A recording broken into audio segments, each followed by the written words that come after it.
मैं Sandeep Pal sir from Milestone classes Vapi. आज हम लोग सॉल्यूशन लेसन का एक नया टॉपिक पढ़ेंगे जो है हेनरीज लॉ। ओके, आज हम लोग जो पढ़ेंगे वो क्या होगा? Henry's law means solubility of gas in liquid solute. इसको हम अनदर टॉपिक के नेम से बोल सकते हैं। क्या बोल सकते हैं? Solubility of a gas in the liquid solvent. तो मैं यहां पे लिख रहा हूं solubility of a gas in a liquid solvent in the liquid solvent. आज का टॉपिक हमारे लिक्विड सॉल्वेंट। ओके, अब इसमें हमें क्या करना है कि गैस को डिसॉल्व करना है लिक्विड सॉल्वेंट, राइट? इसको हेनरीज ने बताया था, इसलिए इसको हेनरीज लॉ भी बोलते हैं। क्या बोलते हैं? Henry's law, right? इसको क्या बोलेंगे? Henry's law. फिर से मैं बोला कि इससे पहले वाले टॉपिक में हमने सॉलिड डिसॉल्व किया था लिक्विड में, लेकिन आज का जो टॉपिक है यहां पर गैस डिसॉल्व होगा कहां पर? लिक्विड। गैस की सॉल्युबिलिटी कहां पढ़ेंगे? लिक्विड में पढ़ेंगे। Okay, in this topic first of all मैं आपको बता दूं कि जब हम गैस को लिक्विड में सॉल्व करते हैं तो उसमें हमें प्रेशर अप्लाई करना पड़ता है। इसलिए हेनरीज लॉ में प्रेशर और सॉल्युबिलिटी के बीच में रिलेशन बताया जाए। किसके बीच में? प्रेशर और सॉल्युबिलिटी, राइट? गैस पे, क्योंकि गैस प्रेशराइज सबसे ज्यादा होता है, इसलिए अगर हम गैस पे प्रेशर देंगे तो लिक्विड में सॉल्युबल होगा। तो सबसे पहले इसका हेनरीज लॉ लिख लेते हैं। हेनरीज लॉ नहीं अगर हम बोल सकते हैं तो इसमें solubility of a gas in a liquid, इसके लिए थोड़ा डिफाइन मैं लिखता हूं। देखो मैं लिख सकता हूं the law state that the law state that right the law state that at constant temperature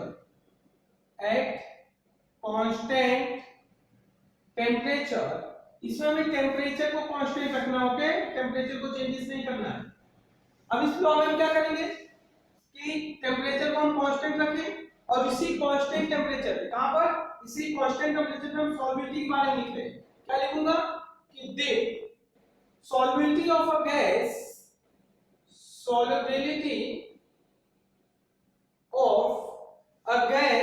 in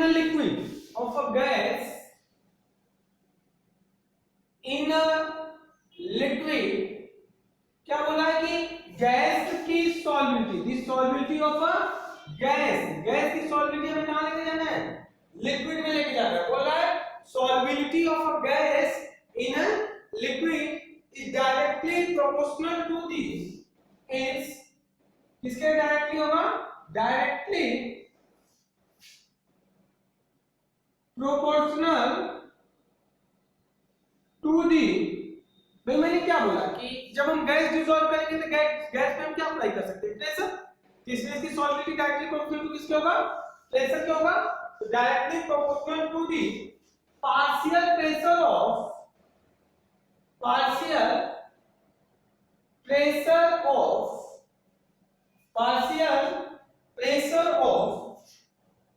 the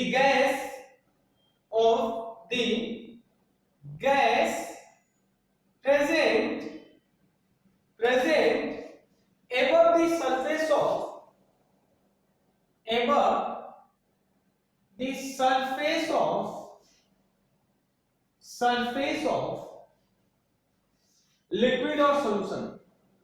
liquid और सॉल्यूशन, एग्जांपल फॉर्म में देख लो। अगर मैं यहां पे, चलो मैंने यहां पे एक बीकर लिया या एक कंटेनर ले लिया इस कंटेनर में मैंने H2O ले लिया, राइट, ओके, और इसी कंटेनर में गैसियस मॉलिक्यूल्स प्रेजेंट। चलो मैंने यहाँ पे डॉट डॉट करके गैसियस लाइन निकाल दी है, राउंड राउंड एक गैस है, ये राउंड राउंड क्या है, गैस मॉलिक्यूल्स, राइट। अब मैं क्या करूंगा, इस कंटेनर में सपोज मैंने एक पिस्टन रख दिया,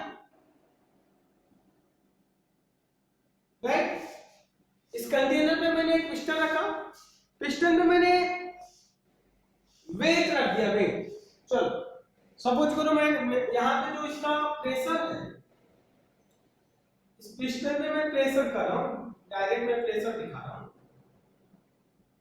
अब ये नॉर्मल केस में, तो नॉर्मल केस में तो क्या है कि प्रेशर अभी मतलब नॉर्मली क्लोज है, पिस्टन लगा हुआ है, गैस के मॉलिक्यूल्स है और वाटर के मॉलिक्यूल्स है।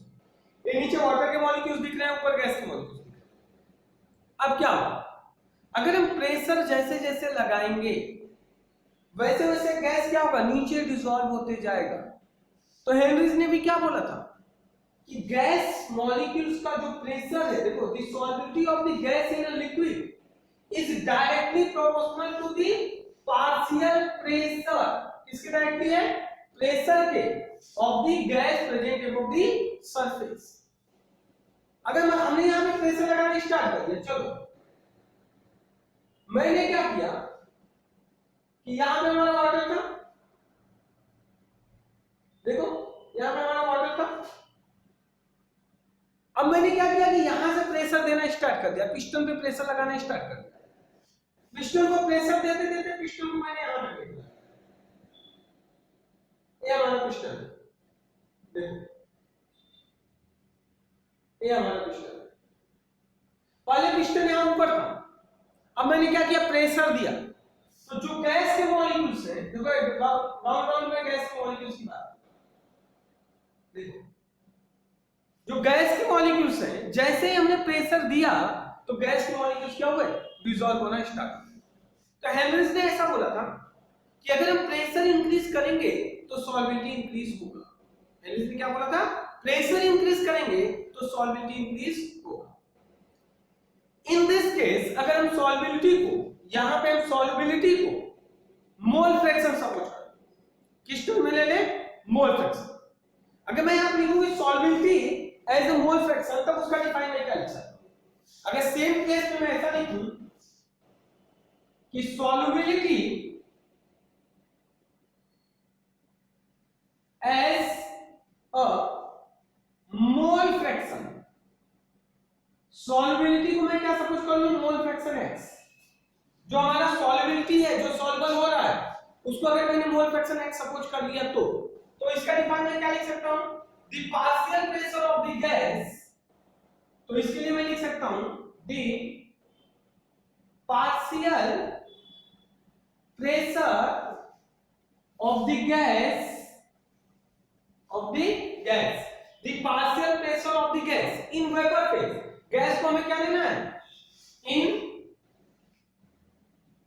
Vapour phase, vapour phase. अगर मैंने गैस को किस में ले लिया, वेपर फेज, और गैस का जो प्रेशर है उसको मैं P से इंडिकेट कर दिया, वेपर फेज P। गैस के प्रेशर को मैं इंडिकेट किससे कर दिया, P से। मैंने लिखूंगा P is proportional to the, P is proportional to the, किसके प्रोपोर्शनल होगा, प्रेशर किसके प्रोपोर्शनल है, सॉल्बिलिटी के। प्रेशर किसके प्रोपोर्शनल है, सॉल्बिलिटी के। मतलब मैंने प्रेशर बढ़ाया तो सॉल्बिलिटी बढ़ेगा, सिंपल सी बात है।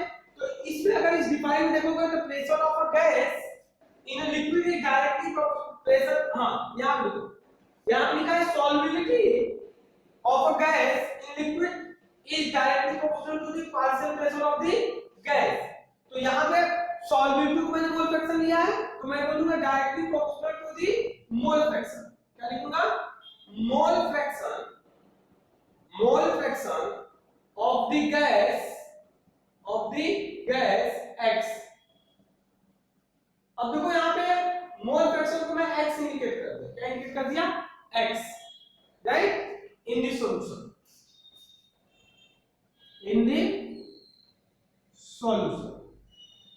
तो इसके बेसिस पर मैं क्या लिख सकता हूं, मैं ऐसे लिख सकता हूं ना कि जो प्रेशर है P is directly proportional to x, मतलब मोल फ्रैक्शन, हेनरीज लॉ के अकॉर्डिंग क्या होगा, pressure is directly proportional to mole fraction.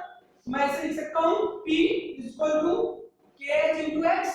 अब यहां अगर इसके टर्म्स को देखा जाए तो P equal to partial pressure of gas, क्या है, partial pressure of the gas, x equal to solubility as a mole fraction, as a mole fraction, solubility as a mole fraction। और जो हमारा kh है इसे बोलते हैं हेनरीज कांस्टेंट, क्या बोलते हैं, हेनरीज कांस्टेंट, के क्या हमारा हेनरीज कांस्टेंट, राइट।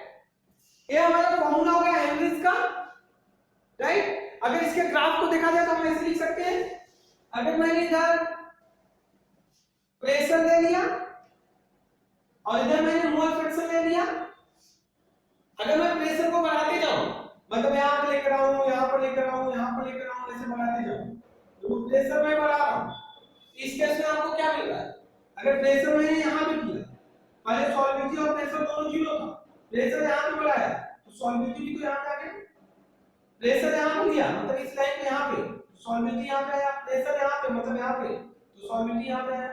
जैसे जैसे मैं प्रेशर बढ़ा रहा हूं वैसे वैसे हमारा सॉल्युबिलिटी बढ़ रहा है, इसलिए हमारा जो ग्राफ बनेगा कैसा बनेगा, स्ट्रेट लाइन। भाई मैं प्रेशर ऊपर ले जा रहा हूं तो सॉल्युबिलिटी भी इधर बढ़ रहा है, देखो ये वाला लाइन यहां पर आ गया, यहां पर था, यहां से यहां पर आ गया, प्रेशर बढ़ाएंगे तो सॉल्युबिलिटी क्या होगा, बढ़ेगा। हेनरीज ने इतना ही बोला था। और एक बात और, जो ये KH है, अगर हम KH की बात करें तो KH is directly proportional to temperature, KH is directly proportional to temperature, KH जो है टेम्परेचर डायरेक्टली प्रोपोर्शनल। तो सिंपल सी बात है, टेम्परेचर बढ़ता है तो सॉल्युबिलिटी कम होता है, उसी तरह से हम लिखेंगे अगर आप हेनरी कांस्टेंट को बढ़ाओगे तो सॉल्युबिलिटी जो होगा वो कम हो जाएगा, Henry constant increase solubility decrease, right.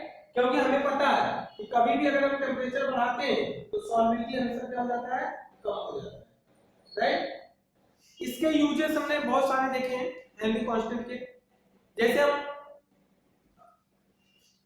Cold drink की बात कर लें, कोल्ड ड्रिंक, सॉफ्ट ड्रिंक, जो स्प्राइट हुआ, थम्स अप हुआ, समथिंग ऐसा, जो सॉफ्ट ड्रिंक होते हैं उसमें गैस फिलअप होता है बाय प्रेशर, कैसे, बाय प्रेशर, प्रेशर देकर उसमें क्या किया जाता है, गैस को फिल किया जाता है, ओके। और जो सी डाइवर्स होते हैं, मतलब पानी में नीचे अगर वो स्विमिंग कर रहे हैं, सी डाइवर से नीचे नीचे पानी के अंदर ही रहते हैं, तो सिलेंडर लिए रहते हैं ऑक्सीजन का, तो उसमें जो ऑक्सीजन होता है उसमें हीलियम होता है, राइट, नाइट्रोजन होता है और ऑक्सीजन होता है।